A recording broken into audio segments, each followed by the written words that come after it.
तो महाराज वो गोपी इतनी चतुर थी, इतनी चालाक थी कि अंधेरी कोठरी में दूध दही इत्यादि मक्खन छीके पर रख दी और रखने के बाद में पूरे घर में घंटी बांध दी। घंटी बांधने के बाद में उस घंटी की डोर छीकी से जोड़ दी कि जैसे ही कन्हैया आएंगे और हम उनको पकड़ लेंगे।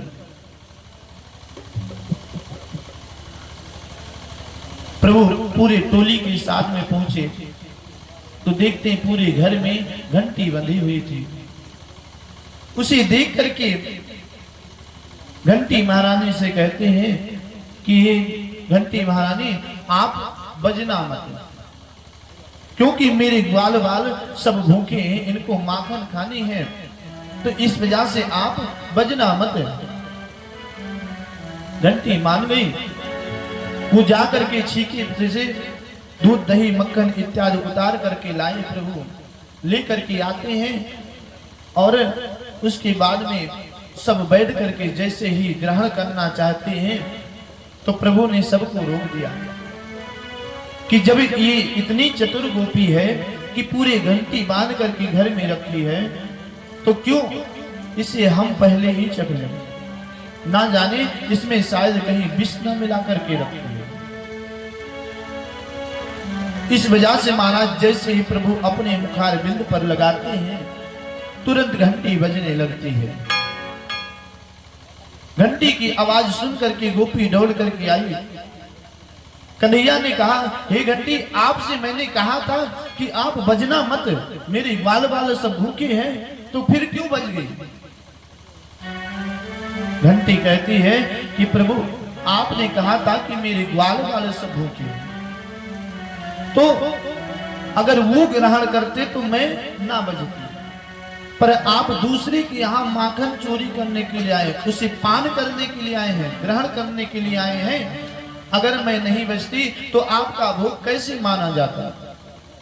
प्रभु का भोग लगाइए और घंटी ना बजाइए, तब तक वो पान नहीं करते हैं, तो इस वजह से मुझे बजना पड़ा।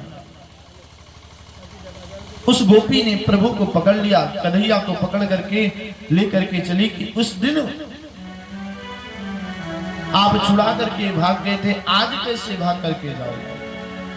लेकर के चलती है तो पुनः उससे भी प्रभु यही कहते हैं कि मेरा मुखार बिंद ढक लो। महाराज वो भी मुखार बिंद ढक लेकर के चली। कुछ आगे जाने के बाद में प्रभु ने ऐसी लीला रची कि उसके पति का हाथ पकड़ा करके और स्वयं छुड़ा करके चले जाते हैं। अंदर ही पहले महल में पहुंच गए, मैया के पास बैठे हुए थे। गोपी आई, गुहार लगाई, मैया निकल करके बाहर आई। बाहर आने के बाद में महाराज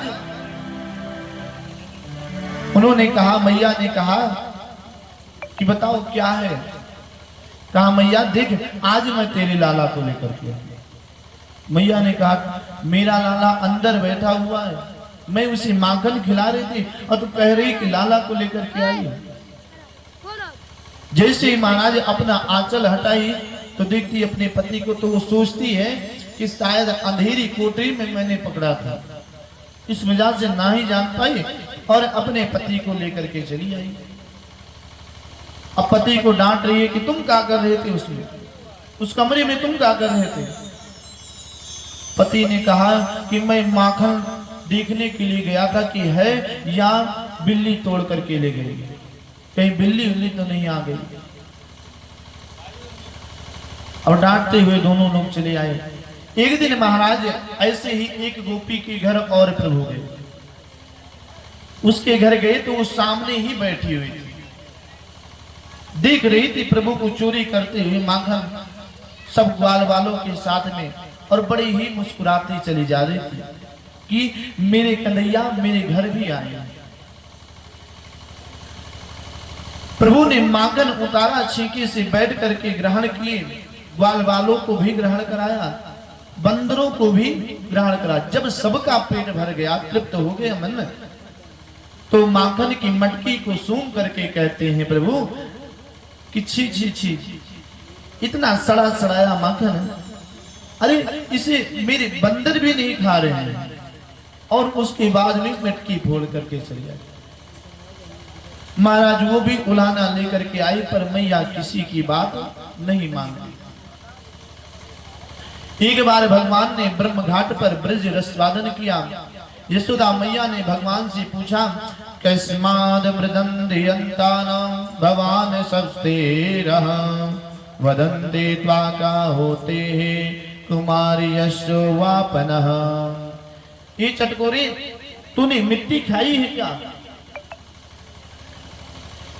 ग्वाल बाल और तेरे बड़े भैया दाऊ यही कह रहे कि तूने मिट्टी खाई है।